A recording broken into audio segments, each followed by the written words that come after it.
গরু এসে গেছে, গরু এসে গেছে, গরু এসে গেছে, গরু এসে গেছে, গরু এসে গেছে। কুরবানির পশুর প্রতি যত্নশীল হন। দর্শক, কুরবানির পশু যখন গাড়িতে করে নিয়ে যাওয়া হয় তখন তার পিছনে দৌড়ানো উচিত নয়। এতে আপনি পরে ব্যথা পেতে পারেন এবং পশু ও মানুষের ভিড় এবং হইচই শুনে ভয়ে এদিক সেদিক ছুটোছুটি করতে পারে। সুতরাং পশুর সামনে ভিড় ও হইচই করা উচিত না। আর যে সকল পশু আল্লাহ পাকের উদ্দেশ্যে কুরবানি করার জন্য ক্রয় করা হয় সেগুলোর তো আরও বেশি সম্মান করা উচিত।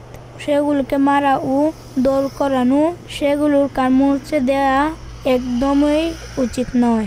একটু চিন্তা করুন, আপনি যদি সেই পশু জায়গায় থাকতেন আর আপনাকে কেউ যদি এভাবে বিরক্ত করত তবে আপনার কেমন লাগতো? ছোট্ট বন্ধুরা, আপনিও আল্লাহ পাকের এ সকল বাকশক্তিহীন পশুর প্রতি লক্ষ্য রাখুন এবং এদেরকে কষ্ট দেয়া হতে বিরত থাকুন।